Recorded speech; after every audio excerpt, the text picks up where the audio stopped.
नमस्कार, मैं हूं पूजा सिंह और आप देख रहे हैं राजपथ उत्तर प्रदेश। दोस्तों, कल तीसरे चरण का चुनाव संपन्न हो गया। उत्तर प्रदेश में 10 महत्वपूर्ण सीटों के लिए कल वोटिंग हुई और इन सीटों पर अगर हम नज़र डालें, इन सीटों के बारे में अगर हम बात करें तो ये सीट भारतीय जनता पार्टी और समाजवादी पार्टी के लिए काफ़ी प्रतिष्ठा का सवाल थी, क्योंकि इनमें से कई सीटें ऐसी हैं जिन पर समाजवादी पार्टी का वर्चस्व रहा है और बहुत सारी सीटें ऐसी हैं जिन पर भारतीय जनता पार्टी का वर्चस्व रहा है। बहुजन समाज पार्टी का इन सीटों पर कोई विशेष रोल नहीं रहा, उनके पास पहले भी ये सीट नहीं थी। इस बार समाजवादी पार्टी की सिटिंग सीट और बीजेपी की सिटिंग सीट, ये प्रतिष्ठा दांव पर लगी थी। कुल मिलाकर के अगर हम बात करें थर्ड फेज की, तो उत्तर प्रदेश में 57.3% टोटल मतदान हुआ है। कोई ख़ास अंतर पिछले 2 चरण से मुझे नहीं दिखाई दिया, बहुत मामूली सी बढ़ोतरी आप इसको कह सकते हैं। लेकिन 2019 की से अगर हम तुलना करें तो 2019 से तो ये मतदान इस बार भी कम है। कई सीटें ऐसी हैं जहां पर मतदान प्रतिशत बढ़ना चाहिए था, लेकिन वो नहीं बढ़ पाया। सब सीटों पर किसी पर 2, किसी पर 3, किसी पर 5, किसी पर 6, किसी पर 7, इस तरीके से मतदान प्रतिशत कम हुआ है। भारतीय जनता पार्टी लगातार दावा कर रही है कि हम 80 की 80 सीटें जीत रहे हैं। गठबंधन अलग दावा कर रहा है कि हम इस बार बहुत अच्छा लड़ रहे हैं, बहुत अच्छी फाइट कर रहे हैं। और साथ ही साथ अगर हम बात करें बीएसपी की, तो बीएसपी भी कहीं कहीं पर मुझे त्रिकोणीय मुकाबले में दिखाई देती है। लेकिन अगर ये कहूँ मैं कि गठबंधन ने अच्छी फाइट दी है बीजेपी को, तो गलत नहीं होगा। खास तौर पर तीसरे फेज में गठबंधन ने चैलेंज दिया है और तगड़ा चैलेंज दिया है। लोगों ने इस बार गठबंधन पर भरोसा जताया है, इस बात से इनकार नहीं किया जा सकता। सीट कौन जीतेगा, सीट कौन निकालेगा, ये तो 4 जून को पता चलेगा। कोई भी प्रेडिक्शन इस मामले में काम नहीं करता है। मैं किसी भी प्रेडिक्शन को नहीं मानती हूँ, क्योंकि सही आकलन आप इस चीज़ का निकाल ही नहीं सकते हो कि अगर जैसे बात करें हम संभल की, तो संभल, उदाहरण के लिए संभल की, कि 2019 में यहाँ पर 64.7% पोल हुआ था, इस बार 62.81% पोल हुआ है। तो इस लगभग 63% पोल में जनता किसको कितना वोट देकर के आई है, ये आप इस तरीके, मतलब किस आकलन से आप निकाल सकते हैं, किस तरीके से आप पता करेंगे कि इसमें कितना वोट गठबंधन का था और कितना भारतीय जनता पार्टी का था और कितना बीएसपी का था। यहाँ पर तो तीनों ही ठीक लड़ रहे हैं, अपने अपने हिसाब से तीनों ठीक लड़े हैं। जिसको टिकट मिला है, जो पार्टी के सिंबल पर लड़ रहा है, वो तो इसी चीज़ की बात करेगा ना कि हम तो बहुत मजबूती से लड़ रहे हैं। भारतीय जनता पार्टी का दावा है कि वो यहाँ बहुत मजबूती से लड़ी है, मतलब किसी भी सीट पर, और गठबंधन का दावा है कि वो बहुत मजबूती से लड़ा है, बीएसपी का दावा है कि वो बहुत मजबूती से लड़ी है। जो भी कुछ होगा फैसला उसके बाद होगा।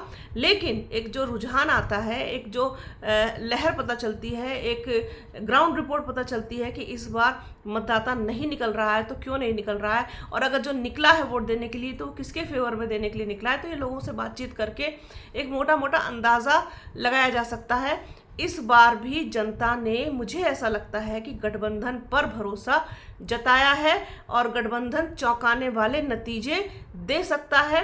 अगर बीजेपी की सीटें उम्मीद के हिसाब से आती भी हैं, अगर, वैसे तो मुझे आती हुई दिखाई नहीं दे रही हैं, सीटें डेफिनेटली भारतीय जनता पार्टी की कम होंगी उत्तर प्रदेश में। और जितनी भी सीटें उन्हें मिलेंगी, तो आप पिछली बार का वोट परसेंटेज जो होता है और इस बार का, उससे मिलान करके देखेंगे, उस पर भी हम बात करेंगे, उस पर भी चर्चा करेंगे, तो वो वोट परसेंटेज डेफिनेटली कम होगा। भारतीय जनता पार्टी की जीत का अंतर मुझे नहीं लगता कि बहुत ज़्यादा इस बार जाने वाला है, क्योंकि जनता बदलाव चाह रही है। इस बार जनता चुनाव लड़ रही है, मुद्दों पर लड़ रही है। और अभी देखिए कि एंटी इनकम्बेंसी बहुत ज़्यादा है भारतीय जनता पार्टी के खिलाफ, इसमें कोई शक नहीं है। इनके सारे पैंतरे जितने भी हैं वो उल्टे पड़े हैं, चाहे वो हिंदू मुसलमान हो, चाहे मंगलसूत्र हो, चाहे पाकिस्तान हो। और जिस तरीके से ये रोज़ सिर्फ और सिर्फ कांग्रेस को घेर रहे हैं, राहुल गांधी, सोनिया गांधी, जिस तरीके की भाषा का ये प्रयोग कर रहे हैं, और इनके ऊपर किसी तरीके की कोई कार्रवाई नहीं, कोई नकेल नहीं, कोई लगाम नहीं है, तो इनको तो पूरी छूट है कुछ भी करने की, क्योंकि इनके पास सत्ता है, केंद्र में भी हो सकता है, उत्तर प्रदेश में भी, तो ये जो चाहे वो कर सकते हैं। खैर, तो जो कुल मिला करके मतदान प्रतिशत कम हुआ है, वहाँ संभल है, हाथरस है, आगरा, सब जगह पर मतदान प्रतिशत कम हुआ है। फतेहपुर सीकरी यहाँ पर मतदान कम हुआ है। फिरोज़ाबाद में, मैनपुरी में, एटा में, बदायूं में, आंवला में, बरेली में, हर जगह मतदान कम हुआ है। और मतदान कम होने पर सीधे सीधे भारतीय जनता पार्टी का नुकसान है। तो ये अगर कहा जाए कि जनता ने इस बार मन बना लिया है कि वो भारतीय जनता पार्टी की बैंड बजा देगी, तो इसमें भी कोई दो राय नहीं है। दुखी है जनता, त्रस्त है जनता। बेरोजगार युवा सबसे ज़्यादा बेचैन है। आज भी अखबार में था कि 12,000 शिक्षकों को भर्ती नहीं करेगा। ये सीधे सीधे हाई कोर्ट से उस पर वो आ गया है आदेश कि वो शिक्षक भर्ती नहीं होंगे, 12,000 वाले जो थे। तो ये सारी चीज़ें हैं जो लोगों में इनके प्रति अविश्वास पैदा करने में बहुत सहायक सिद्ध हुई हैं। इस बात से भी इनकार नहीं किया जा सकता। इनके पास उपलब्धियां गिनाने के लिए कुछ नहीं है। सिर्फ दिन भर दिन रात हर रैली में सिर्फ कांग्रेस और राहुल गांधी को टारगेट करते हैं और उन्हीं को कोसते हैं। इस पर वोट मांगने की कोशिश करते हैं ओबीसी को, क्योंकि ओबीसी भी इनसे बहुत ज़्यादा नाराज है। भर्तियां नहीं निकली हैं, युवा बेरोजगार घूम रहे हैं, तो ओबीसी भी बहुत अच्छी मात्रा में भर्ती पाता था हमेशा से ही।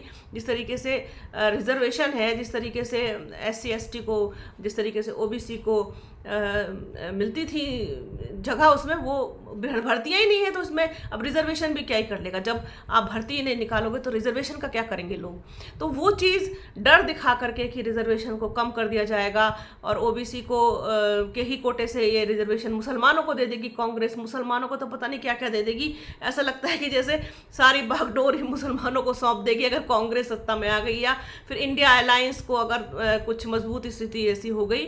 हालांकि जनता है, कब किसके फेवर में जाकर के मशीन का बटन दबाएगी कुछ नहीं कहा जा सकता। किसी का मन नहीं पढ़ा जा सकता। चुनाव रातों रात भी बदलता है, लोगों का मन भी बदलता है, बहुत सारी चीज़ें होती हैं। लेकिन अब जनता अगर तय कर चुकी है, जैसे इनका वोटर अगर तय कर चुका है कि हम वोट देने ही नहीं जाएंगे, तो फिर वो देने नहीं जाएगा और उसका नुकसान सीधा सीधा इनको होगा। तो इस वाले तीसरे चरण में भी मुझे भारतीय जनता पार्टी का नुकसान दिखाई देता है। इनकी लगभग हवा निकल चुकी है। पहला, दूसरा, तीसरा चरण कोई बहुत अच्छा भारतीय जनता पार्टी के लिए नहीं गया है। और इस वाले खास तौर पर तीसरे चरण की अगर हम बात करें तो इसमें गठबंधन का दबदबा रहा है, इसमें भी कोई शक नहीं है। 1-2 सीट ऐसी हैं जहां पर बीएसपी मजबूती से लड़ी है, अच्छा लड़ी है, त्रिकोणीय मुकाबला है, फाइट देगी, टक्कर देगी।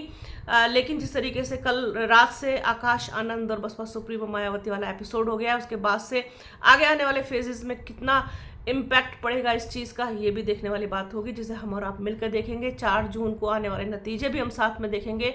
तो बने रहिए राजपथ उत्तर प्रदेश के साथ। हमारे चैनल को लाइक कीजिए, शेयर कीजिए, सब्सक्राइब कीजिए। जल्द मिलूंगी आपसे एक नए वीडियो में, एक नए मुद्दे के साथ, एक नई चर्चा में। तब तक के लिए जय हिंद।